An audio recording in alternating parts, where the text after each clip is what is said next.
for Geek Night, out of Comfox, Chennai.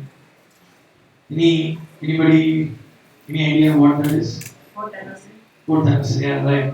I think we all should appreciate, all of us here should give a round of applause. So this is something that's really, phenomenal. Um, so way back in 2013 is when we started. If I remember right, July, last week of July, we started the first edition of Geek Night. And very honestly, I don't think any of us here in Comfox would have imagined that this would actually run on for 3 full years. Of course, I do think along the way we probably missed running a couple of sessions, maybe 2 or 3 times, but nevertheless, the overall energy and the participation in particular, both internal and external community, has been really phenomenal. Um, and I was just this morning looking at how many sessions, or workshops we have done, and it's almost like 92 sessions we have had, including hackathons, workshops, talks, and all the different variety of things that we generally do. And that's really mind-boggling. Right? I mean, just imagine 90 plus sessions. And another interesting thing is, out of all that, we almost had like about 45% of talks by the external folks. So that also shows that how this has been very much like one community wherein it's thought workers and people from the other companies here as well. And many times I've seen young people coming from colleges, especially when we run sessions on IoT. There's always that flock of young minds, very enthusiastic and participative. So I think it really gives every one of us here in Comfox as well a great deal of pride and a lot of pleasure. And I also believe that this is one forum where we, as a community, continue to learn and share whatever we do, both in regular work as well as other big projects that we pursue. So, in order to highlight this small moment, we just thought of celebrating this. Of course, not in a very big fancy way. Of course, you wouldn't see anything here that says this is the fourth year or anything. That's also one of the ways by which we do it. We don't want to really make a big announcement or this thing. But at the same time, we didn't want to just let this go unnoticed. So we just have a cake here. So probably I would request all the speakers for today and all the Geek Night volunteers and probably a few among you today to just come and cut the cake. And then I will stop my talk. We can get on to the topics for today. So all the volunteers and speakers for today. You guys don't feel shy, please do come forward. And I hope someone is there with a camera to just take a snap. Didi, you should be here. No, not for the camera, but to get the cake.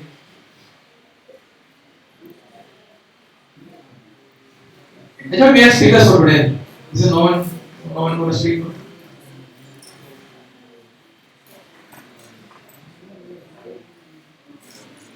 Probably I'll invite 2 of you here, please, to come. Both of you here. Just join us. And the others, you have to give a closing applause. Then they start celebrating.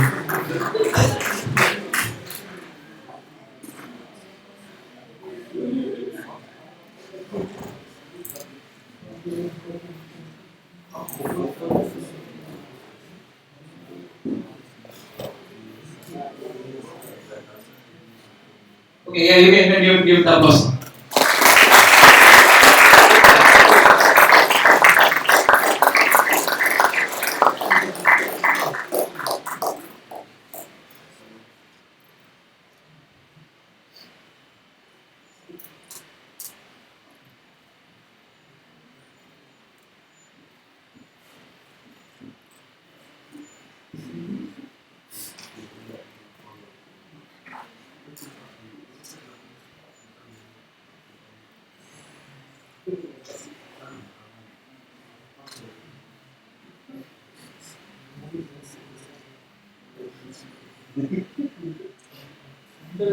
More of a symbolic gesture, so we can all get back. And of course, this is English, and you can have it alongside the dinner when you have your dinner. So with that, I think we'll start with the first talk for today.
Hello. Good evening, guys. So the first one is Comfox, the next gen information radiator. So you guys must be having a problem like in your organization, you must be having your colleagues who work on some pet projects, or there's some other project running in some other floor, and you don't know any other information over that. Do you guys face any problem like that? Like you want to know the details of the other projects, but there's no way. People do send out mails, but you don't get time to read the mails. So any such problems is faced by you guys? Yes. So we also had some problem like this. So people like they are spread across the floor. They work on something cool, but others don't know about that.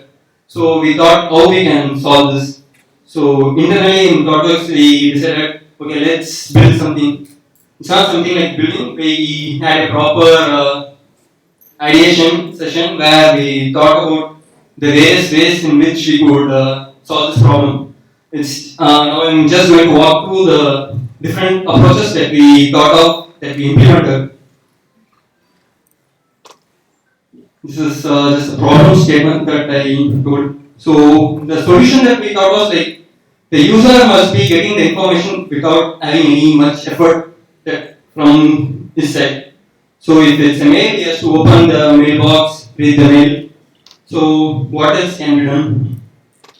So we chose something like different channels that he can interact. So here, not all as like not all comes without effort from the user. Some comes with some effort from the users.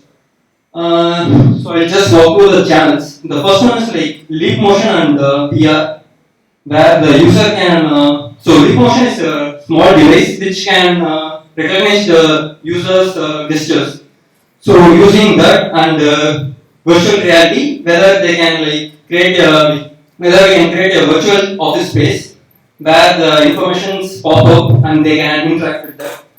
So it was like cool idea, but we can show the information that we generate is like lot of text.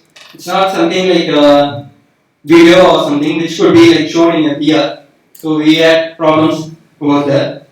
Then leap motion and very big screen where they can just go to the text and screen badges which I will show you a demo. So in the screen and badge we thought like will be IoT. So multi-users, many users can look at the same information at the same time, and it can support text which we want, and this is our major content. AR, interactive chaos, which is like similar, but we wanted to have it something special. TV with remote. What if we have a TV and instead of just browsing through the channels, they can just browse through the content. That was one of the ideas that we got. Like it was something like different. We never thought like TV remote control can be used for such a to solve such a problem. Smart glass pane where like if this is a meeting room and if I want to show some information like say what are the minutes of the meeting that's happening, something like that we thought of. or smart mirror which we have like built.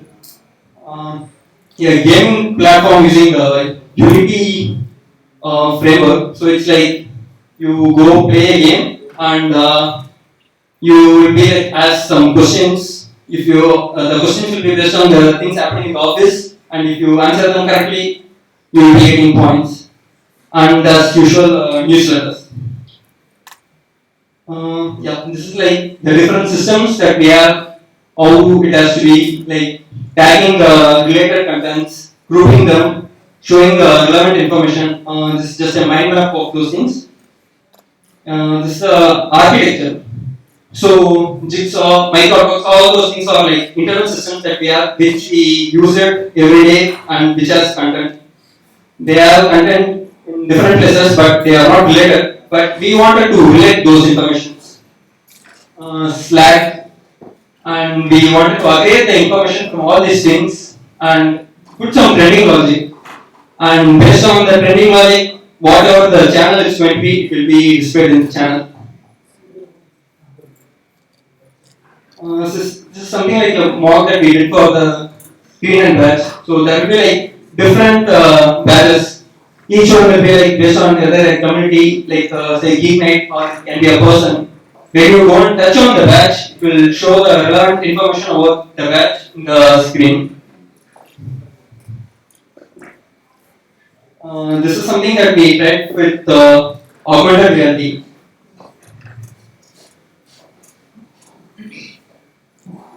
So this shows just what is augmented reality. So you have the real world and you bring the virtual world on top of that.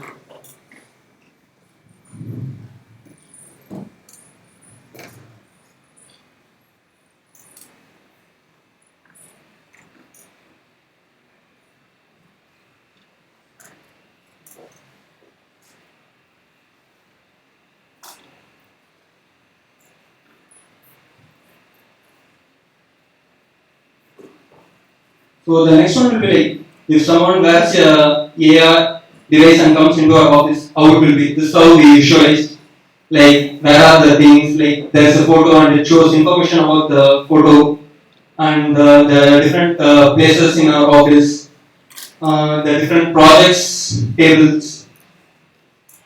If you see the tunnel, like what are the information of the tunnel? So there's something like don't erase it, silence that. The meeting room, who has booked what, and there's a project, and they have tweeted something, and that's displayed the weather.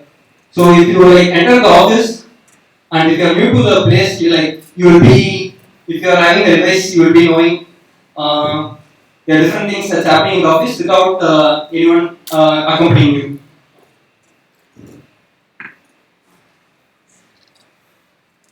Next, I will give to Jagdish. He will explain about the smart mirror that we built. It was one of the channels that I spoke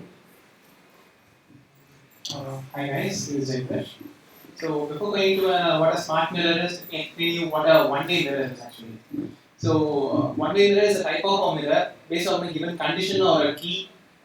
It may act as a reflection mirror or an normal transparent glass. In many movies, you might have seen interrogation rooms where the suspect is sitting in one room and an investigator is in another room separated by a small one mirror. So the suspect sees his own reflection, and while the investigator does not sees the suspect and not his own reflection. So the key concept is the light intensity.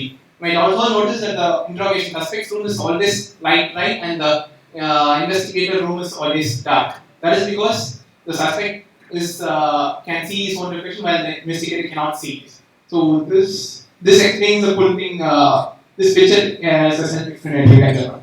So if the suspect is here, the bright light is here. So the reflection has more intensity on it. So the suspect sees his own own reflection, and the light travels to the other side of the mirror also. So it is bright. So on the dark side, there is no light coming. So can't pass through the mirror. There is no light inside. So the basic concept is when the light intensity is high on one end and light intensity is low on the other end, the mirror can act as a reflection and can also be used as an ornament transparent mirror also.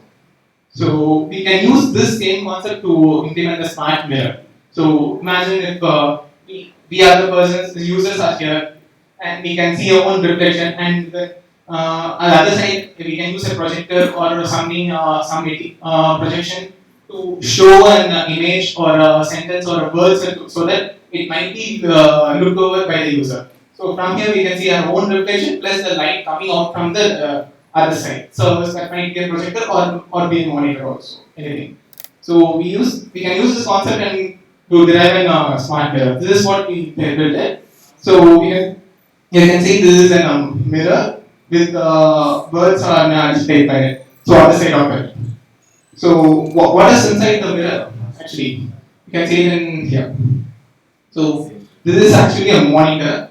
We use a monitor to display, project and whatever the images or birds for it, and then we covered it with a wooden box, total wooden box, so that it might be seen inside a dark side of it.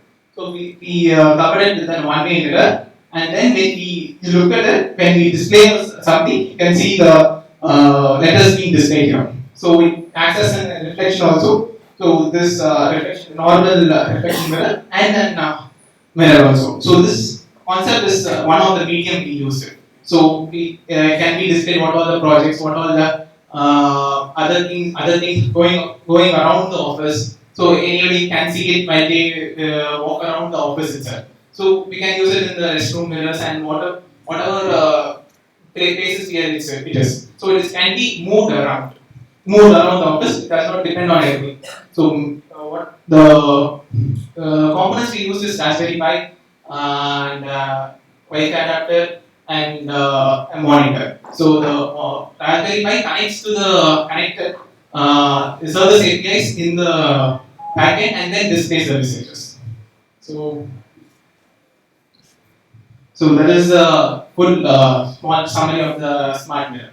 I'll give it to Avinia for the data. Hello all.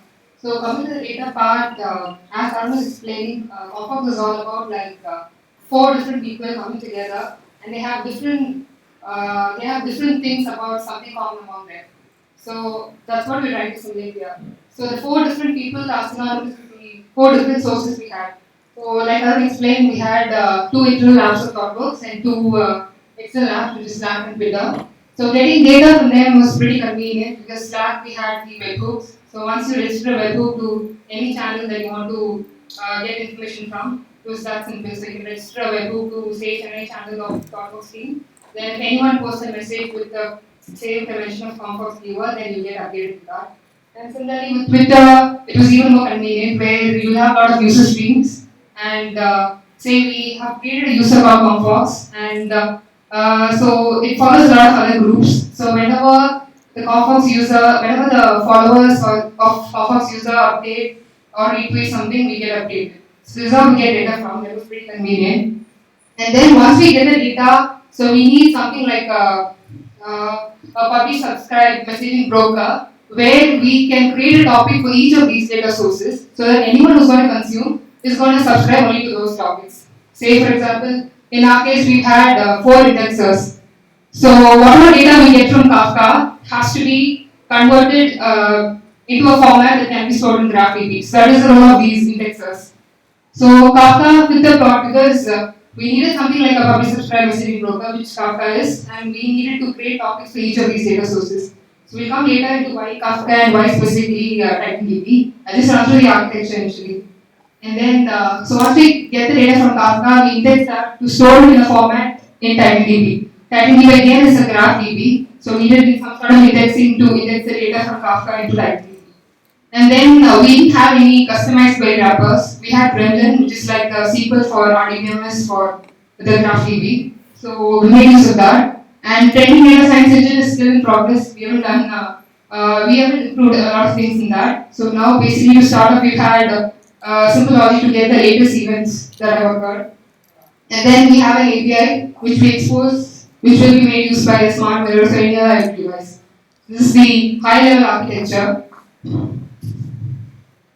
So coming to why did we go for a GraphDB is, So generally we go for a graph VB whenever we need relationships as your first class entities. So say for example,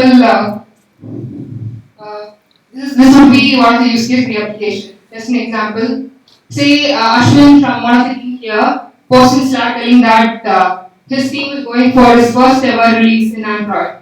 So as a Comfox, it's more like a bot, so it has to respond with all of the information that it has known from all of the sources which is related to Android or which is related to Ashwin or which is related to the project team. So that's the whole point of this application. So in such a scenario where you would need the main objective of you is to relate information, that's when GraphDB would come into play. Say for example, the same information,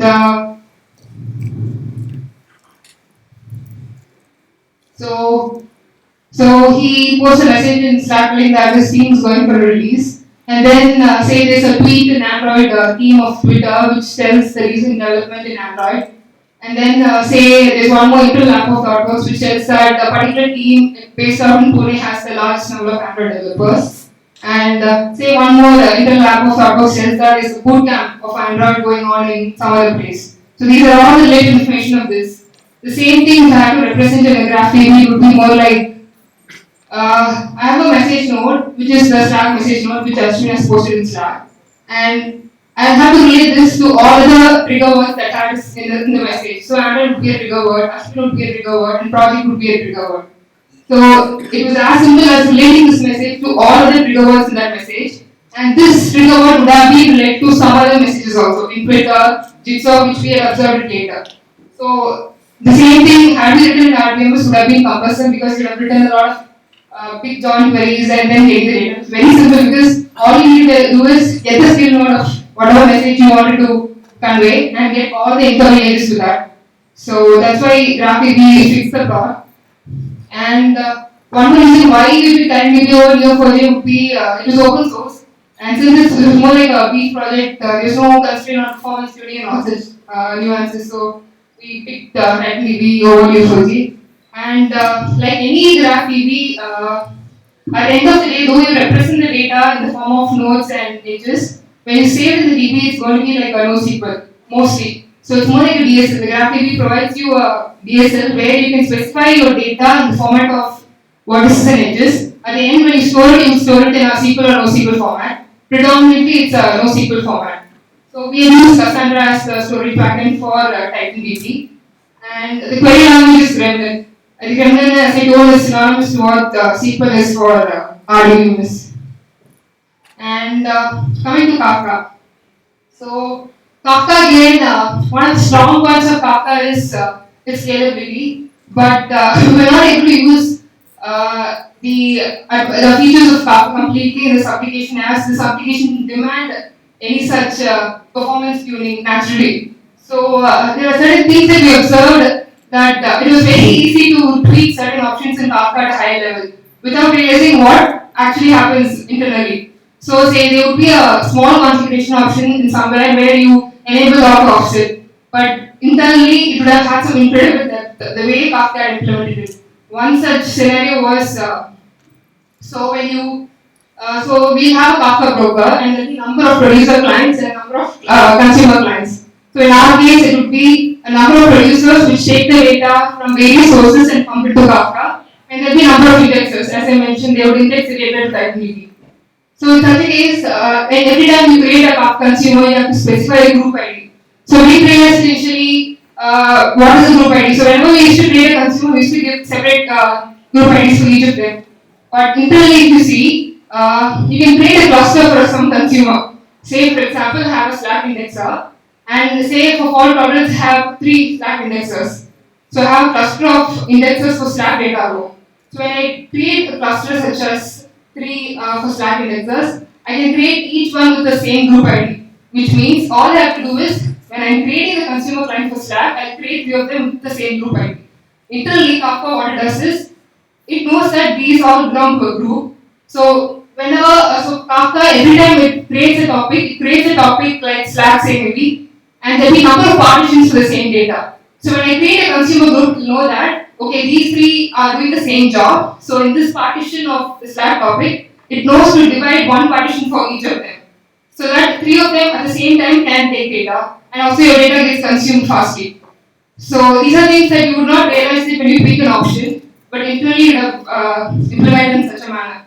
And also one other thing was uh, Kafka broker as such doesn't maintain any context about your consumer. You might run 10 consumers, but doesn't maintain any data as in which was the last offset tested from. So Kafka is more like a commit block. So whatever data is there, it just gets pumped into like a flat file. So it's up to the consumers who will keep track of when what is the last offset I read and all of those things. That's how it's extremely lightweight. But that's a machine we couldn't make complete use of it. So this is to do with Kafka.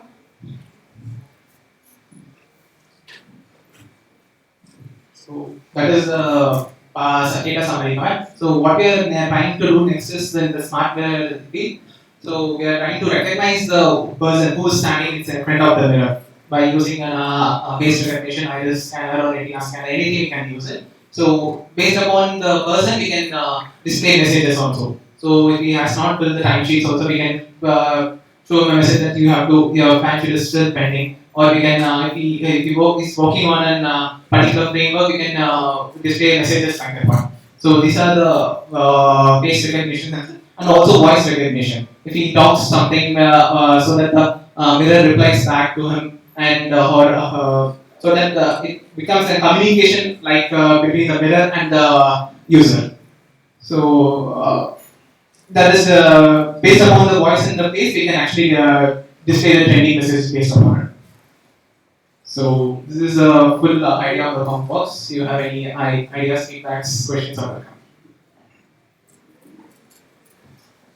Yeah, here.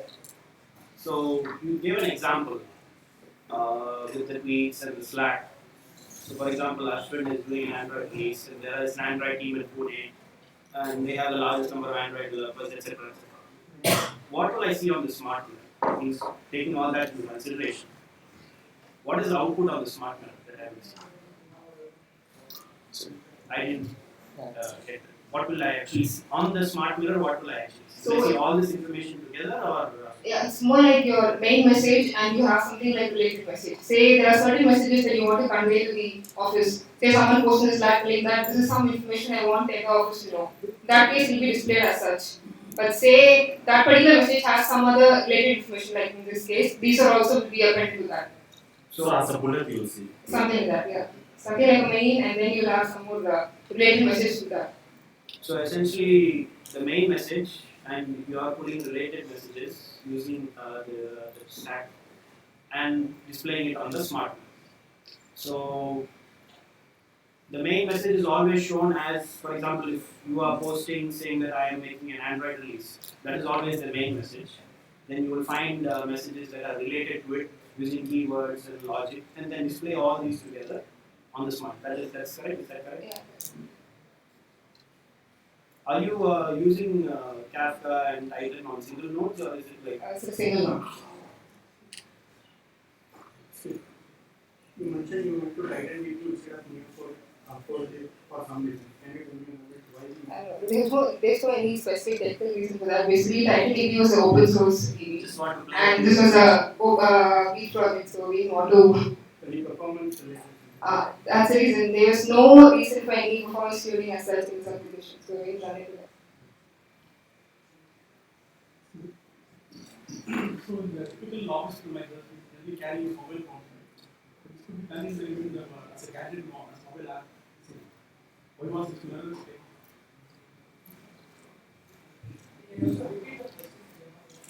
So it's asking like everyone has mobile phones and it can be used as one of the medium.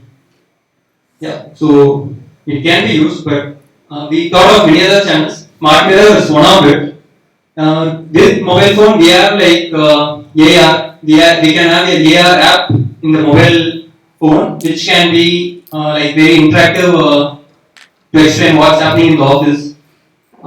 Like if you are thinking like just place where you read text, they can just open the mailbox and they can read in the mobile. But it's not like people tend to do that. Like if there is, or they tend to lose the messages, or they don't follow the chat conversation in some other office. So we thought this would be a better way instead of like sending mails. I've seen something like this in one of the, I don't know which company is that. So they have something like this. Okay, what do they do is we give an app where we install it on your mobile, and let's say Word happens to concepts, and you tag the specific subject for example machine learning. So they tell you where are the rules, who is displaying that, in this session, when is the end card, this one start again. Those information just costs the detail. We do also have a mobile app, like as a social platform for different purposes, and there are mobile apps. We can also subscribe to emails, push notifications. We can do all those sort of things. But this is we wanted to have a casual way of interaction while just walking across. The way to figure out or explore information on the way. Let's say you're going to pick a coffee and then just having a coffee and you want to figure out or read about it. So there's more student for casual as well as where they can give relevant information. That's the end of the channel. Like, so to propagate information. So this is where it shines. Also as a platform, right? What is good as a platform? The smart mirror is one way.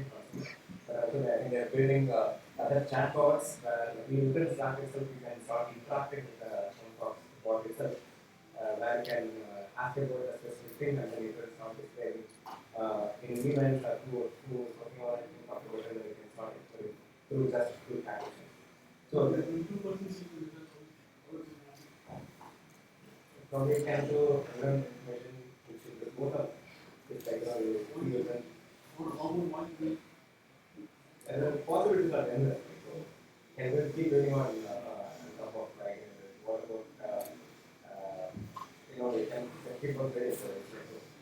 This is the one you're placing in the cafe on. I saw it last month. I just thought it was a very fancy TV screen which showed my face. He tried, but he didn't show It anything. didn't show anything. Just standing in front of it for some time, it didn't show anything.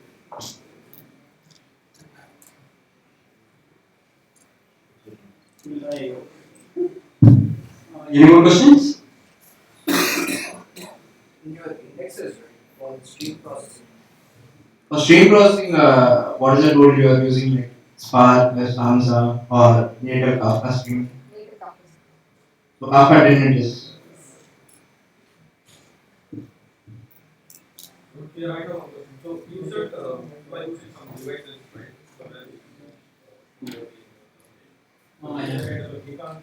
No, it's just a photo. We thought it can also be one of the channels. It will be like, we thought of like a small batch which like will show random text or trending tags. You would go touch it, it will show information about that. Like how is it working? No, it's just photo. So how is it working? So is it kind of a RFID tag or? No, we never built that. It was just a conceptual idea that we had. So we thought of like having a Bluetooth device that can communicate with the TV, which will be like having a Raspberry Pi or something, and it will tell what tag is being touched, and will show the relevant information. You can try equating the Comfox. No, it's like only if we follow them, it will be picked.